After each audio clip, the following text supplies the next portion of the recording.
میدونن که تاجیک صاحب نداره، برای هم همین کارا میکنن. همین انشالله که شما صاحب داره، صاحبتون هست انشالله. اول خدا ما هستیم.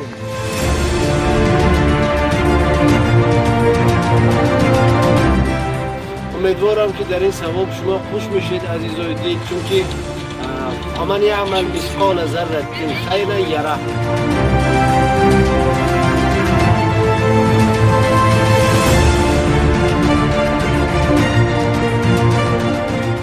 مردمایی که از دیگه منطقه آمدن از مسکووسکی اوبلاست اون طرف شرایطی برگشت رفتن ندارد، گیرید خانه به خانه تقسیم کنید.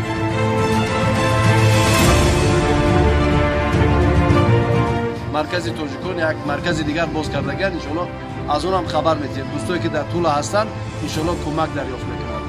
خب بچه‌ها رو ببینید، بچه‌ها خدمت کردن برای شهروندان ملت دعا کنید.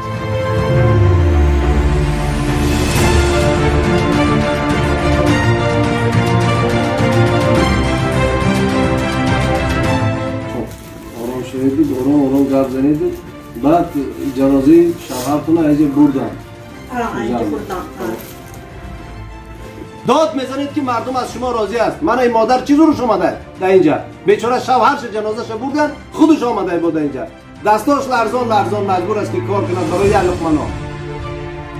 وقتی اون رسیده است که به هم آییم، وقتی اون رسیده است که دستی که همدیگر رو بگیریم، به خانه همدیگر به مهمونی بیاییم و کاری کنیم که نگذاریم این ملت در این کشور خاروزدون باشد.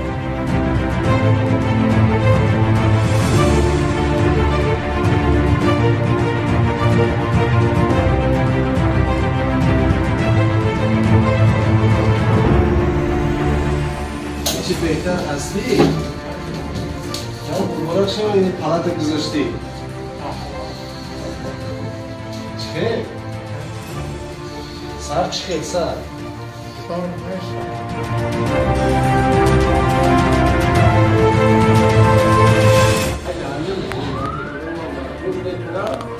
باید یک طرف بر میره کار بکنی، مجبوری کار کنی.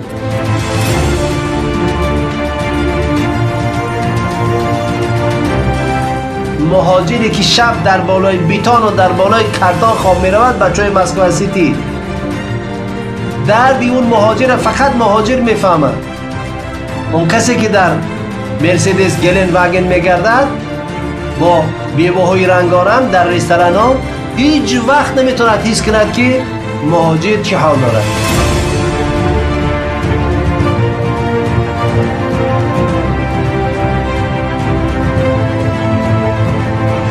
وقتی مادر با دو فرزندش برای من زنگ زد و گریه کرد، گریست که پول خانه را داده نمیتوند و گفت که گرسنه است، تشنه است و روزه‌دار است و امکانیت ندارد.